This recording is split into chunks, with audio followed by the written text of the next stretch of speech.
Hey sis, each month inside Entrusted Women University, we feature a brand new interview. You can watch the full interview only in Entrusted Women University, but you can check out this snippet right now. That I started officially writing as an intern for Dayspring Cards when I was a freshman in college. I sent them some greeting card ideas, totally clueless, didn't know they had like a 1% acceptance rate, and God opened that door. And I ended up working for them for about a decade, but started out as an intern at 19 and just went from there. Wow, God really had his hand on you at such an early age. Were you an English major? I was, yes. I Okay. actually was an English major. I don't think I ever took a grammar class, which I'm not sure how I pulled that off, but I did major in English. I got to read a lot of books in college, so that was fun. Okay, so your greeting cards were probably pretty good. They were probably Yes, I've written a lot of them. I think over 2,000. And it's funny, they have awards for greeting cards like the Emmy for what? greeting cards, and I've won card of the year before. So who knew Look at there you, was even such Holly. a thing? It's like it's a physical award. Yep. Yes. Okay, okay, So what? All I right. know.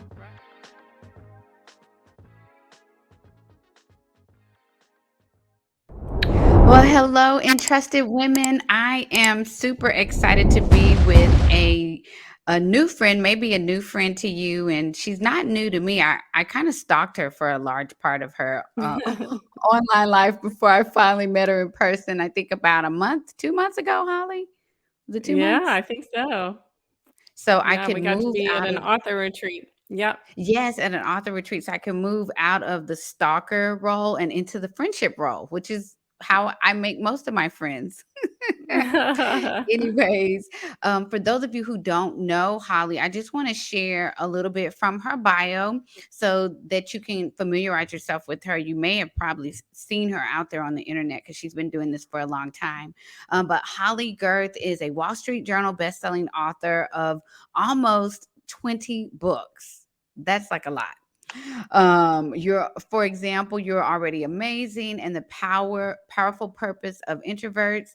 And she imagines a world where we all become who we were created to be. We use our strengths to serve and grow for a lifetime. That's beautiful. Holly co-founded the groundbreaking blogging community Encourage. I know you're familiar with that, many of you, and co-host the popular podcast More Than Small Talk. You can find additional resources and connect with Holly at hollygerth.com. How you doing, Holly? I am doing well. Thanks so much for having me. Thanks for being here. I really endeavor to expose women to some pioneers that have kind of been in the field for a while. You know, I think there are women who frequent encourage and they don't even know how it got started or how, you know, what were the foundations that were laid prior to it becoming what it is today. So I think it's important that, you know, we know those things. So let's just get started with talking about how you jumped into writing and speaking. Yeah, well, my grandparents had a Christian bookstore. So I was a little girl carrying around a big stack of books and dreaming one day of being a writer. I wrote my first book when I was 5. My mom still has it. And so it was the dream that I always had. And I'm really grateful that I got to grow up and do that. I started officially writing as an intern for Dayspring Cards when I was a freshman in college. I sent them some greeting card ideas, totally clueless, didn't know they had like a 1% acceptance rate, and God Wow. opened that door. And I ended up working for them for about a decade, but started out as an intern at 19 and just went Wow. from there. Wow. God really had his hand on you at such an early age. Were you an English major? I was, yes. I Okay. actually was an English major. I don't think I Okay. ever took a grammar class, which I'm not sure how I pulled that off, but I did major in English. I got to read a lot of books in college, so that was fun. Okay. So your greeting cards were probably pretty good. They were probably Yes, I've written a lot of them. I think over 2,000, and that's funny, they have awards for greeting cards, like the Emmys for What? greeting cards, and I've won card of the year before, so who Look knew at there you, was even such Holly. a thing? It's like it's a physical award? Yep. Yes, Okay, okay, so what I alright. know, right? They had a little And you ceremony too in New can York and everything. you went to New York? Did you get Uh-huh. dressed up? I think so. It's been a long time ago now. Oh my gosh, So it's a whole thing. it's a Okay, whole well, thing. if you didn't know now, you know you too can aspire to get greeting card of the year someday, just like Holly. Mhm. So let's talk about starting encourage.me. I'm really excited to talk about it because so many people are kind of in the incubation stage where they have an idea or they're mulling over this, or maybe God has been kind of nudging them to start something, and you feel really crazy when you Yeah, start something from scratch. You feel like you question, am I crazy? What am I doing? Everybody else is doing a 9 to totally. 5, or they're drinking coffee. I'm over here trying to Yeah. start something out of nothing. What in the world? So can you talk about just starting encourage.me? Yeah, so I started Encourage when I was still an employee at Dayspring. A coworker of mine and I, Stephanie Bryant, we kept staying after meetings and being like, there's not a community for women online. And this was back in 2008. So that sounds crazy now, but there really wasn't. I think Today's Christian Woman was publishing some articles online, but that was it.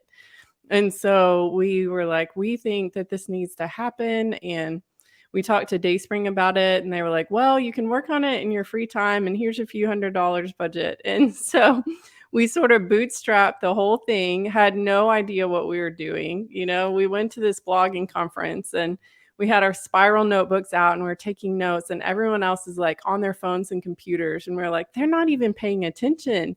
And they were like live tweeting, that was the thing back then. And so someone said, you should probably sign up for this thing called Twitter. And we literally said, what's Twitter? Like we knew nothing. And so I love telling that story because it wasn't like I can say, oh, yeah, I had it all figured out and Yeah. I was this social media expert and I knew how to do this. Like we just knew God was inviting us to do something and we just kept saying yes. Take the step of going to this conference to learn more. Okay, yes, I'll do that. Connect with this person who can be a mentor to you to help you figure this out. Okay, say yes. And we launched the site with a group of about 20-ish women, and it just took off. Like we had written down some very small goals on a piece of paper, and God just blew all of that away. And it's continued to grow. It has new leadership now. I'm still a contributing writer, but the team there is taking it new places where God is inviting them to go. But it's been really fun to see what came out of just a lot of yeses to things when we had a lot of learning still to do. So I would say if someone is listening, I would say don't wait until you're ready. Just say the next small yes, and God will meet you there. And then keep doing that, and you will get where He wants you to go. That's so good. And one of the things that I love, and my little internal baby is about to jump out of the womb, because I think there's a level of innovation, entrepreneurship, business mindset that kind of bleeds over into this world of writing and speaking. That honestly, for me, it was a shocker. I was like, wait, what? Wait, what am I doing now? Now I'm creating products, or I'm, marketing. I'm figuring out how to reach a reader and what might make them subscribe and all this. So what you're talking about, I think it's so good because it really shows the multi-dimensional aspect of being in this online space. It's really hard to just define what we do by writing and speaking. No, it's actually so much more. So I think you kind of illustrated that just by sharing that story. So thank you so much for that. Now, it's one thing to write a book, and you've written 20. Mhm. But it's another thing to just keep writing them. I don't even know if I would feel like did I say this in the last in book number 7 or 17 or just how do you do that? How do you discover what your wheelhouse is as a writer, and how do you really make a career out of writing? Yeah, I feel like so much of being a writer is just choosing to show up. I've compared it to like checking your mailbox every day. Like as a writer, my job is to sit down at my keyboard and check my mailbox, meaning see if there's something in there that God has put in my heart that he wants me to share with someone else. And so having a rhythm where I try to write most days, and some days it doesn't happen, but most days it does, even if it's just a few hundred words, over time that adds up. So I wrote my very first devotional when I was also still an employee at Dayspring and going to grad school in the evenings to get a master's in counseling. I had 15 minutes at 5:30 a.m. to write. That was it. And so I wrote for 15 minutes at 5:30 a.m. and Wow. sometimes did a little more on the weekends. But that's all I had, and that turned out to be enough. And so I think that our role as writers is showing up and saying, God, here's my fish and loaves today. It doesn't feel like much, but I'm going to put them into your hands and trust that you'll multiply that into what's needed. And if we do that over and over again, I say consistency is the secret sauce. Like we all want some magic or sexy formula, but consistency is really what it is, just to do the thing over and over again. And so that's been my practice through whatever I've written through depression, I've written through loss, I've written through life Whoa. transitions, you know, just keep writing. OMG. Okay, so I'm thinking about the 15 minutes that you had. That's the 15 minutes I spent just staring at the screen. So I'm like, I would just stare at the screen every day, because I don't even know. I'm imagining that somebody is listening saying, "What if I have writer's block? What if Johnny poops on the floor and I gotta go clean it up? What about interruptions? What about are you saying every single day you write something? And how do you commit to that? Yeah, most And what if the days. words don't flow? Yeah, most days I still do. It doesn't look like a specific time now, but I just say, I'm going to find a little space today to write.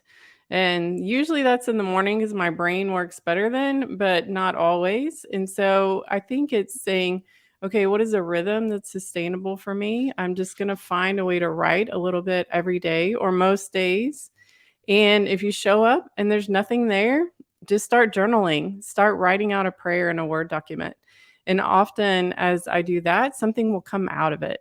And so I would say just show up and get started and write. If you have to start typing, I have no idea what to say. God, you've called me to do this. If I'm going to do it, then I need you to give me the words and just start something. And if there's an interruption, that's okay. Like go do what you need to do and try to come back to it. If you don't get to, try again tomorrow. Because if you do it over time, that's what will eventually add up to something. And so no one does it perfectly. I've certainly missed days or had seasons where it's been harder than others, but I think it's just saying, I'm going to show up and write however I can in this season, even if it's a little bit at a time, even if I have to get interrupted and try again the next day, even if all I end up doing is writing out a prayer or a journal entry. It's just building that rhythm of creativity into our lives. That's so good, and I just wanna probe a little bit more in terms of, like, how do you structure your books, in terms of, making a outline, or are you getting sticky notes? Are you gathering quotes? What are you doing to take all those thoughts from, every day and put them in an organized format? Yeah, that's a great question. I have never been able to outline a book. I can't do it. So I'm probably supposed to. I think that's the correct way to do it, but I have never been able to. And so I identify a core need that I want to write to, and then I just sit down and start writing to that and see where it goes next. And so I feel like I know a starting point, like here's the need, and then an ending point where I want to get readers by the end, but I have no idea what's going to be in the middle until I sit down and write it.